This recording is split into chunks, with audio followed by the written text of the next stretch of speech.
Hi అండి. అందరికీ నమస్కారం. ఇవి చూస్తున్నారా? ఇవేంటనుకున్నారు? చెర్రీ టమాటాస్ అనుకున్నారు కదా! చూడంగానే అలానే కనపడుతున్నాయి కదా! ఇవండి చెర్రీ టమాటాస్ లాగా ఉన్నాయి కదా! అలా అయితే మీరందరూ పప్పులో కాలేసినట్టేనండి. అవి చెర్రీ టమాటాస్ కాదండి. ఇవి ఏంటంటే ముంగిటియా కలాబురా అనే ఒక జాతికి చెందిన చెట్టు అండి ఇవి.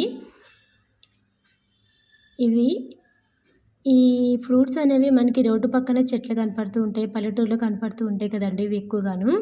ఇవి చాలా తియ్యగాను చాలా బావుంటాయండి. ఇవి తింటే గనక. ఇవి తినడం వల్ల మనకి ఆరోగ్యానికి చాలా మంచిదండి. వీటి వల్ల శరీరానికి చాలా ఎనర్జీ వస్తుంది. మరియు గ్యాస్ ప్రాబ్లమ్స్ ఉన్నా తగ్గిపోతాయి. బ్రీతింగ్ ప్రాబ్లమ్స్ తగ్గిపోతాయి. హార్ట్ ప్రాబ్లమ్స్ తగ్గిపోతాయి. ఎస్పెషల్లీ డయాబెటిస్ ప్రాబ్లమ్స్ ఉన్నా కూడా తగ్గిపోతాయండి ఇవి తినడం వల్ల. ఇవి చూడండి ఎలా ఉన్నాయో కాయలనేవి. ఎర్రగా పండిన ఎలా ఉన్నాయి చూసారా? కొంచెం పచ్చిగా ఉన్నవైతే ఇట్లా వస్తాయండి ఇవి. చూడండి ఎంత బాగున్నాయో అసలైతే వీటిని ఒకటి నేను ఒలిచి చూపిస్తాను. ఇదిగోండి.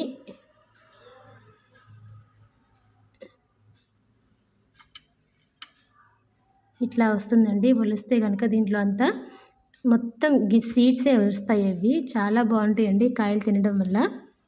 ఒకసారి మీకు కనుక ఇలాంటి కాయలు కనపడితే గనక మీరు కూడా ఒకసారి ట్రై చేయండి. ఈ ఫ్రూట్స్‌కి చాలా రకరకాల పేర్లు ఉన్నాయండి. వీటిని ఏమంటారంటే స్ట్రాబెర్రీ చెట్టు అని, జమైకా చెర్రీ అని, సింగపూర్ చెర్రీ అని, కలాబురా అని, ఇంకా పనామా చెర్రీ అని, మలయన్ చెర్రీ అని, బువా చెర్రీ అని చాలా చాలా పేర్లు ఉన్నాయండి ఈ చెట్టుకి. చూడండి ఒక్కసారి మీరు కూడా ఈ చెట్లు కనుక కాయలు కనపడితే కనుక వెంటనే తిని ట్రై చేసి చెప్పండి. థ్యాంక్ యూ అండి.